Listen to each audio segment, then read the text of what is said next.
Assalamualaikum warahmatullahi wabarakatuh, sahabat taniku dimanapun anda berada, semoga sehat selalu untuk anda.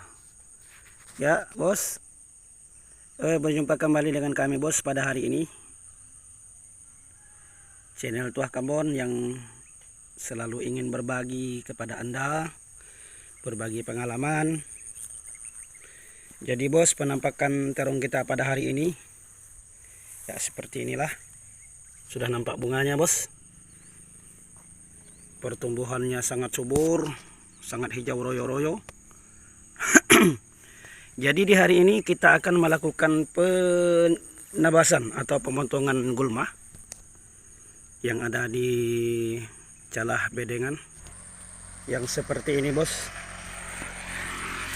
Jadi kalau gulma panjang seperti ini maka akan sangat banyak sekali akibatnya, dampak yang bisa ditimbulkan. Yang pertama tentunya pemandangan kita menjadi sakit sakit mata, karena tidak ada seni bos, tidak ada keindahan.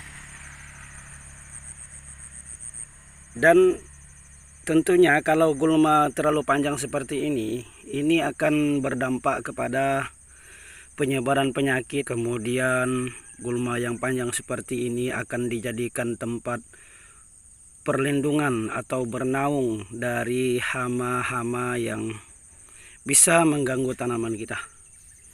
Dan tentunya juga gulma yang panjang akan memakan atau menghisap sari kesuburan tanah yang ada di perkebunan kita. Ya bos, sangat bagus sekali. Yang ini bos, yang terkena layu fusarium,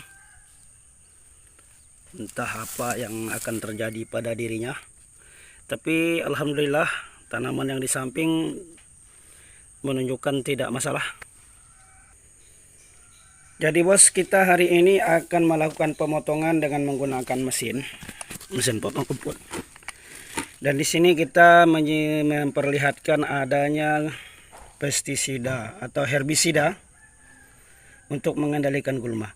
Karena ada beberapa mungkin teman kita bertanya kenapa tidak disaprai saja. Tentunya kalau disaprai akan memiliki efisiensi waktu yang lebih cepat dan juga gulma akan sangat lama baru tumbuh. Jadi bos, di video hari ini kita akan memberikan sebuah informasi yang sederhana. Mungkin teman-teman sudah pada tahu semua tentang mana yang lebih menguntungkan atau mana yang lebih baik digunakan penebasan atau kita lakukan penyapraian. Jadi bos, mana yang lebih baik antara penebasan dan penyapraian, tentunya ini memiliki tujuan yang berbeda.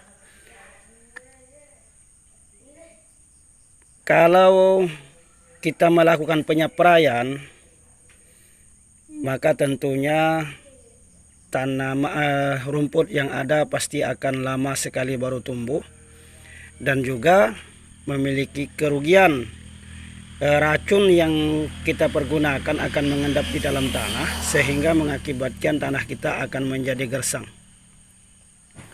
Oleh sebab itu tidak menutup kemungkinan tanah yang sering kita lakukan penyapraian akan memiliki tingkat kesuburan yang agak sedikit berbeda dari tanah yang sering kita lakukan penebasan.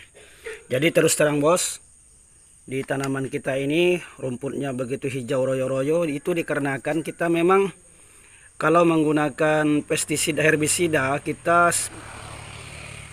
memang sangat teratur. Dan itu memang selalu kita jaga, karena tanah adalah modal bagi kita. Bukan berarti kita tidak menggunakan herbisida, bukan. Kita akan menggunakan herbisida ketika kita membuka lahan.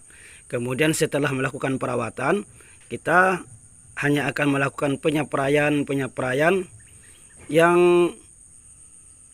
tenggang waktunya cukup lama. Dan itu pun kita akan menggunakan herbisida yang racun kontak. Karena menurut pengamatan kita tidak perlu mempelajari yang lebih jauh, kita hanya melihat di pengalaman. Dari pengalaman yang kita lihat menggunakan herbisida Prakuat ini lebih aman bos untuk tanah ketimbang menggunakan herbisida yang berwarna kuning. Namun keunggulan dari herbisida warna kuning, kalau kita membuka lahan maka gulma akan sangat lama tumbuhnya. Jadi pergunakanlah sesuai dengan fungsi atau tujuan kita. Jadi bos, sedangkan kalau melakukan penabasan atau pemotongan rumput, kita memang memiliki banyak sekali keunggulan dan keuntungan. Yang pertama, rumput yang telah terpotong, nah, seperti ini bos, seperti yang Anda lihat, seperti hamparan seperti ini, hamparan permadani. Rumput yang terpotong, maka dia akan menjadi kompos dengan sendirinya bos. Tidak perlu kita lakukan pemberian itu, pemberian ini, dia langsung menjadi kompos, dan sehingga tanah yang ada memiliki pertambahan humus. Jadi tanaman kita pun dalam keadaan subur jadinya.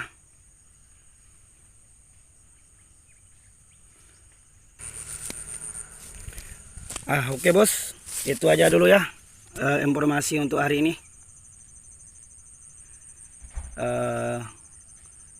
Mungkin besok kita akan melakukan penyapraian yang kesekian kalinya untuk penanggulangan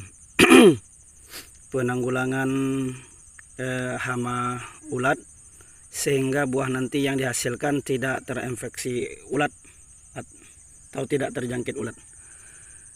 Oke bos, jangan lupa like dan komen, subscribe juga channel ini agar kita selalu bersemangat dalam berbagi. Terima kasih. Wassalamualaikum warahmatullahi wabarakatuh.